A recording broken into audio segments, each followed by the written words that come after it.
Welcome to Working in Teams, TeamSTEPPS. This is Lecture B.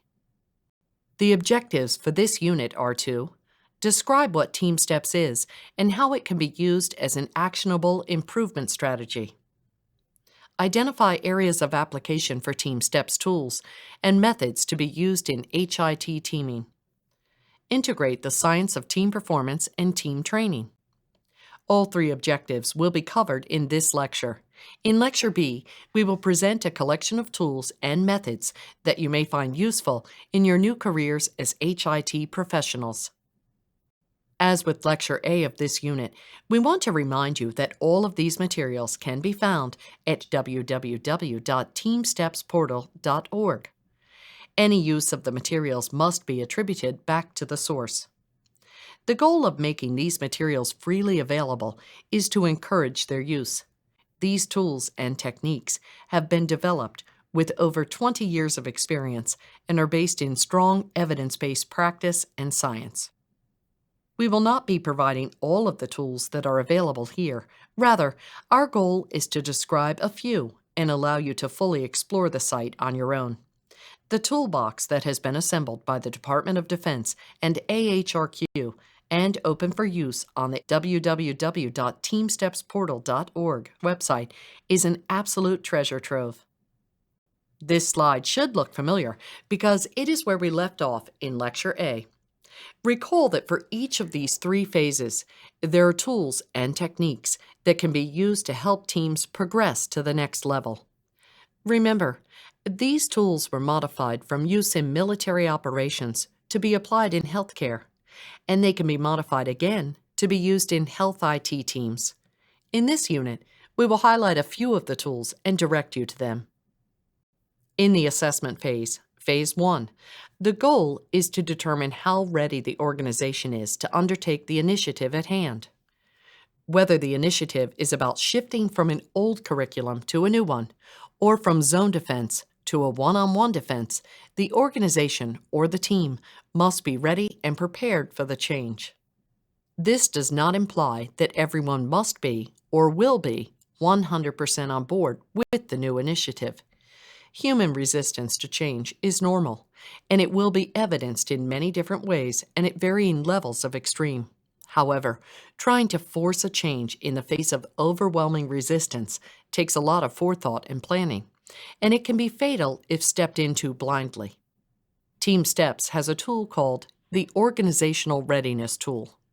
There are other assessments, such as staff satisfaction, regulatory mandates, surveys of business competitors, medication error rates, and the like.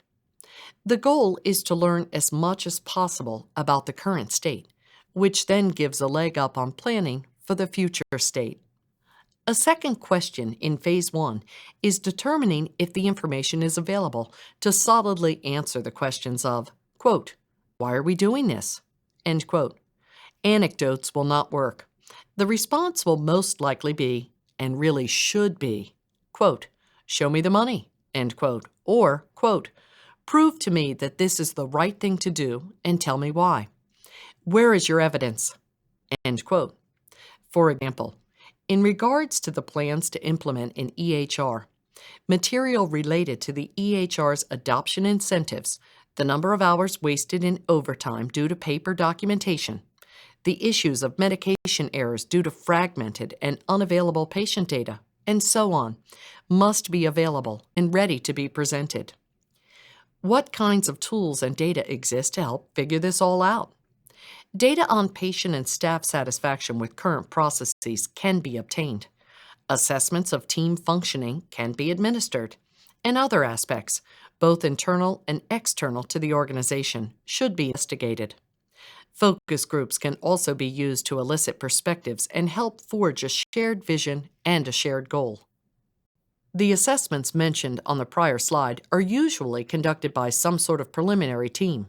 This team is often comprised of key staff members and organizational leaders. This team begins to collect data such as adverse events, medical errors, length of stay data, caseloads, etc., and then also conducts the readiness assessments. Opportunities for improvement are identified.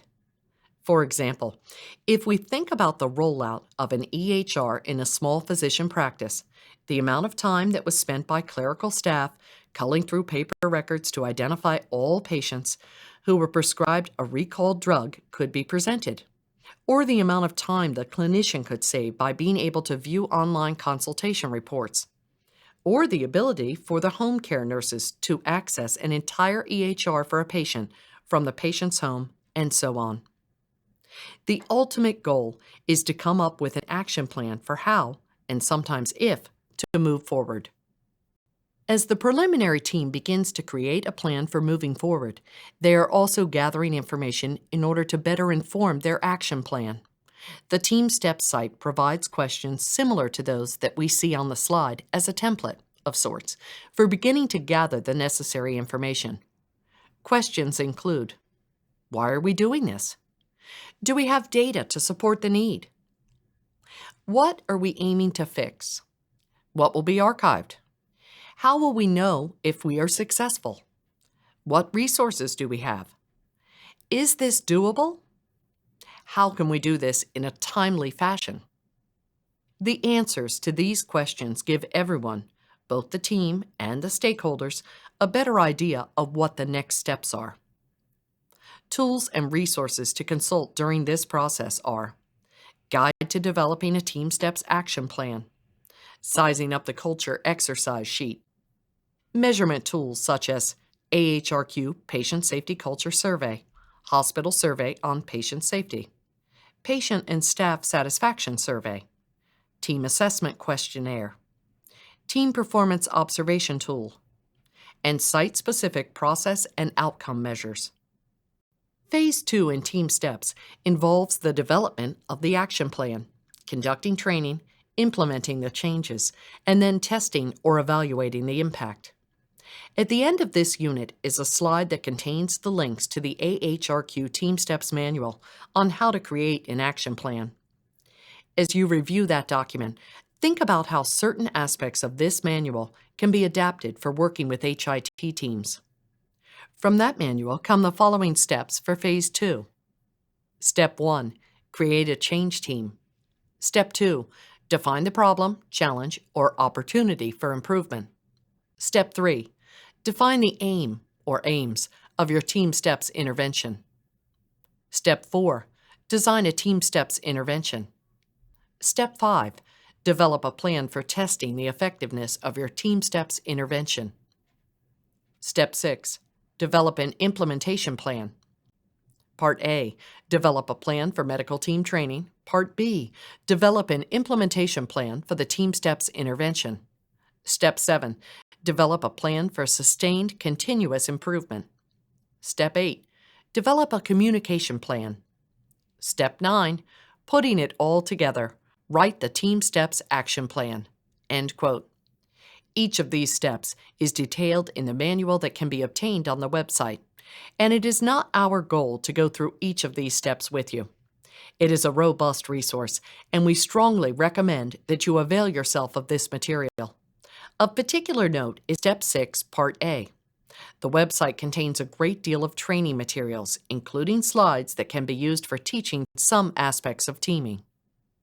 Phase 3 of the TeamSTEPPS implementation process is focused on sustaining the change. This includes the subcomponents of monitoring, teaching, and integration.